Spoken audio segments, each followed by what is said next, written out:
Dalton, Riley, Wolves and Wagers. Big dub for the Wolves After Dark episode tonight, Rye. Yeah, can't complain. Went out there and took care of business, right? I was a bit worried about this.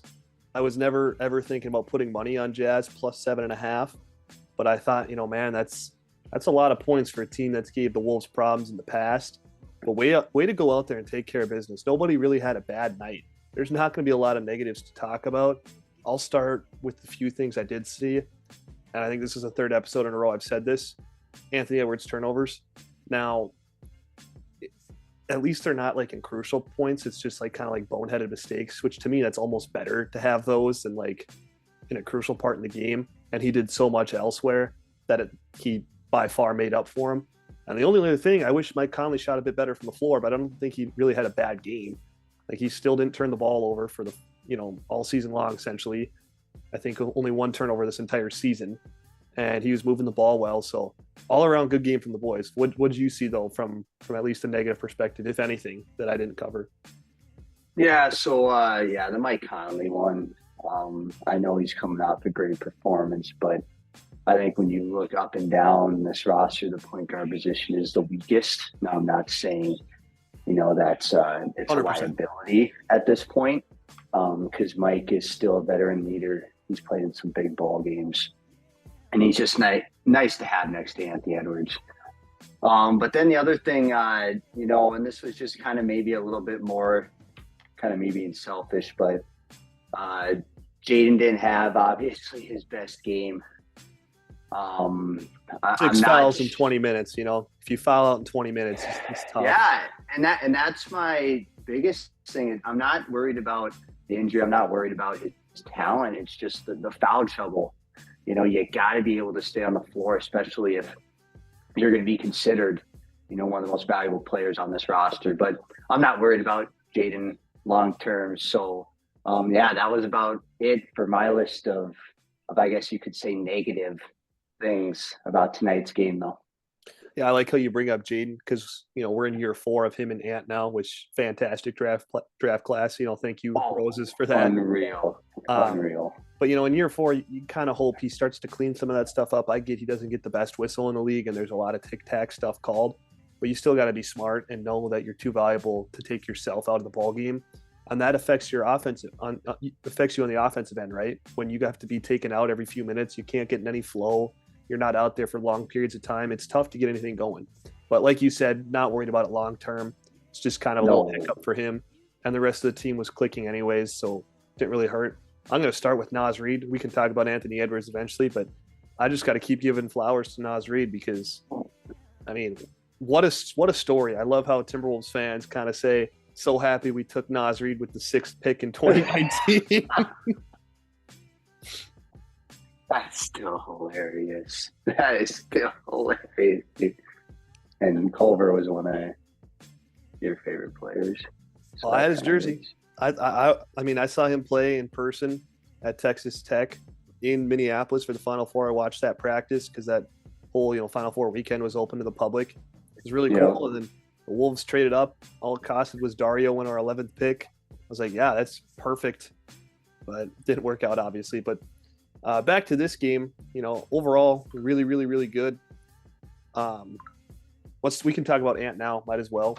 31, I think he had 10 in the 4th or something in just the span of a few minutes. Only thing I didn't love outside of the turnovers was only one shot attempt, I believe, in the entire third quarter, and he played like 7-8 minutes, right? I wish he'd still be assertive, but I get the game was kind of out of reach, so he just wanted to play within the flow of the offense. And he was 13 and 19, beautiful efficiency, 2 of 4 from deep. But I really would wish he would be taking, 25 field goal attempts a game. And I think he will come playoff time, but that's just kind of where I stand on that. Yeah, and we want him to be an all-star year in and year out. We want him to be an all-NBA type of player, especially on this team because, obviously Cat has been there, done that. But we all want Ant Edwards to be the guy when it comes to that all-star bid. If Minnesota only gets one, it's Ant every single year moving forward. So if that's the case, he has to be taking 25 shots. Mm-hmm. It's just that plain and simple, and it's just so electrifying to watch him too. Even when the shots aren't falling, you still think that every time he's shooting the rock, it's going in. Right, yeah. So he was fantastic. You look at not only just from the stats, but from the all-around game, his presence. I just love that he's rocking the number 5. It just feels right. But yeah, Nas, I don't know about you, but I think he's almost untouchable from just not only a talent perspective, but a versatility and also the contract side of things. I think he's untouchable, right, at this point. Yep. And while we're talking about the Wolves centers, I didn't realize it until I was rewatching some clips for tonight. They ran all 3 of the centers tonight at the end of the first half. Did you see that? The last minute or two, they had Rudy, Nas, and Cat all out there together. I actually missed that. Yeah, I didn't realize it until I was watching post game little part.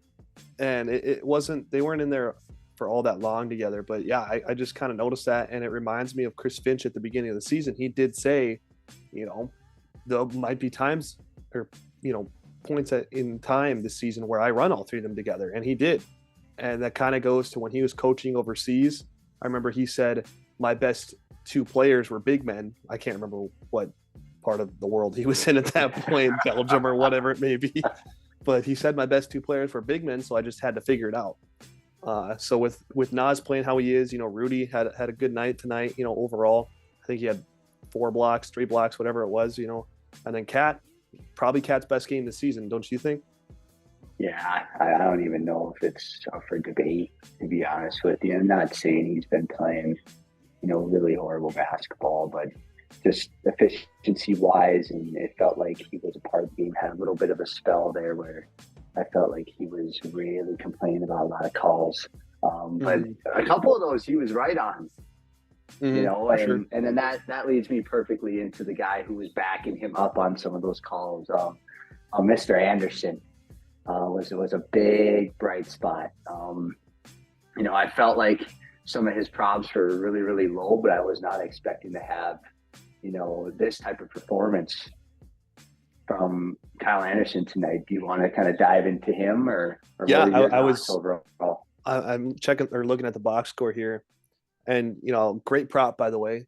I should have tailed that. That was pretty nice. 5 of 6 from the floor, 12 points, 6 assists, 3 rebounds, 27 minutes, just doing what he does. Jeez. Right? I think, and we'll deep dive in this later on in the season, how the Wolves, if there even is a way, because I don't know if there is, to keep him around, right? This is the last year of his deal. There's going to be a team out there that's willing to pay Kyle Anderson, and I don't know what it would look like for the Wolves to match that, especially when you have all these guys on the book.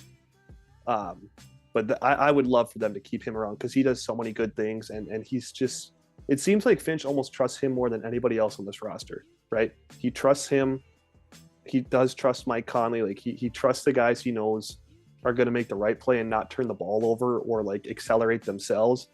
And having Kyle Anderson's change of pace with an explosive offense featuring Anthony Edwards and Naz Reid, who are just – and even Cat, who are all one speed, they're going to go. And then having Kyle come in and just throw a change up essentially at the defense is so versatile and can play multiple positions too. You could even play him small ball 5. Yeah. And, looking at this Minnesota Timberwolves team, right, even the bench who we bring in, it just doesn't seem like we're skipping a beat as much as we have in the past. We've been lucky to have that top end talent that we currently have. But then the depth outside of that has been lacking in Minnesota all the way even back to the KG days. There was no depth even around an MVP in the league. So to see kind of this roster, but I kind of got to ask you something, and we didn't really talk about it much in the negative side of things, but what's your thoughts on right now? When I was just looking at this, and I was telling Braden because I watched with him tonight, what a turnaround, right? One of the most crucial players in part of that, I shouldn't say playoff run because we played 5 games last year in the playoffs, but I love the re-signing. I still do. He's very versatile in what he can do. Great defender. He was shooting, I think, 40% from 3 after he got to the Wolves. But man, he just has not gotten anything going this year. And I saw a tweet tonight. I can't remember who sent it, but they said Nikhil Alexander Walker is becoming more and more like Josh Okogie, and that's a good thing and a bad thing. That's another one of your guys. Yeah, I always have love Man. for Okogie. Autographed jersey. I Man. should probably get that hanging on the wall behind me. Yeah, I mean, and even you look at a guy like Nado, to have him on this roster for the good and the bad is still, I mean, when you look even back at I'm looking at the 17-18 roster with Jimmy. I mean, Marcus George's Hunt. Would you rather have him or nah? I mean, that's a great point. So there's a lot of positives. Like, did not have to play well tonight? Absolutely not, because almost everybody else did. Right. And there's going to be times when maybe some of those guys aren't playing as well, and that's when Na has to step up like he did in the playoff series. So not super worried, just kind of wanted to get your thoughts on his kind of early slump, I would say, or kind of early, lackadaisical starts of the season maybe for Nikhil Alexander Walker. Yeah, and if there's any encouraging thing to take from it, right? Like a silver lining per se, it's that he hasn't been forcing shots and he's still taking the right ones, right? Like he's still playing good defense. Like he's still doing what is asked of him in his role. The shots just aren't falling. So that's what I like about it. To where as a guy like when Shake Milton is struggling to get himself going, he kind of has a little bit of that Jalen Noel in him where he's like, okay, I got to go get a shot to fall. Right. Yeah. That's not always the best thing. And that's nothing against Shake, right? It's not like he had a bad game tonight or anything.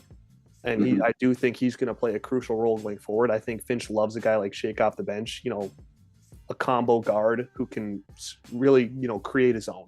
Because outside of Ant, really, who else on the roster can create their own shot?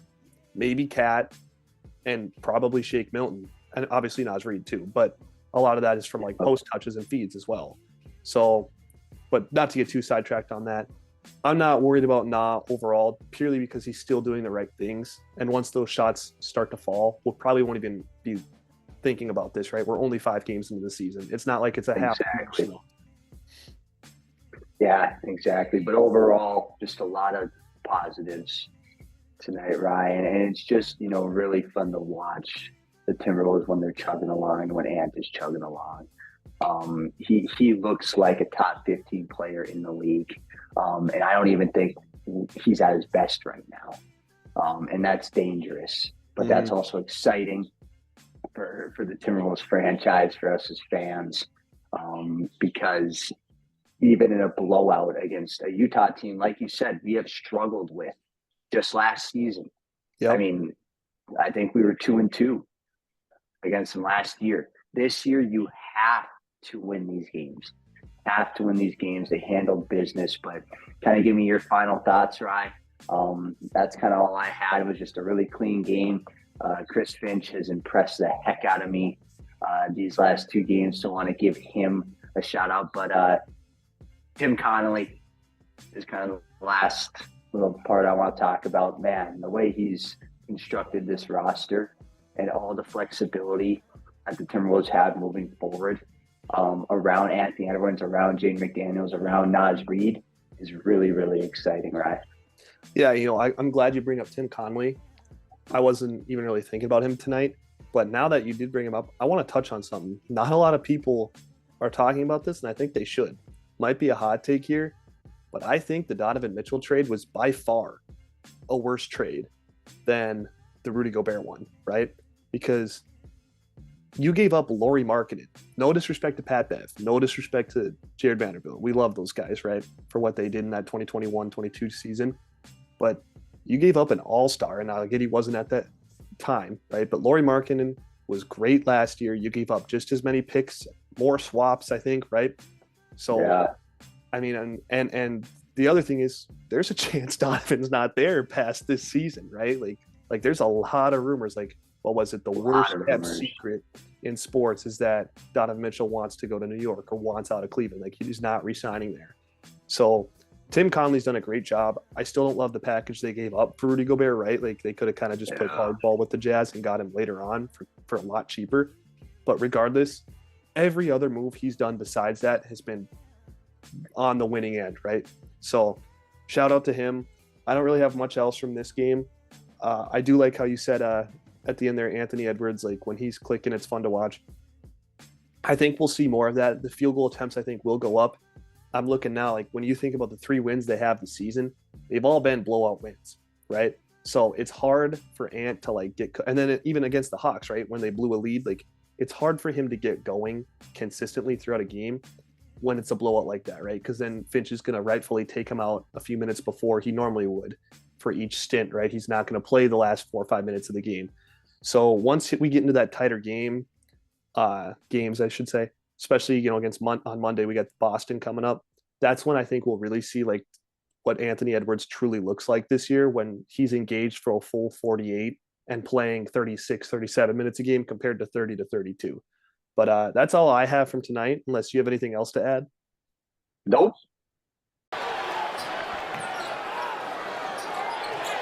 Ant off the field.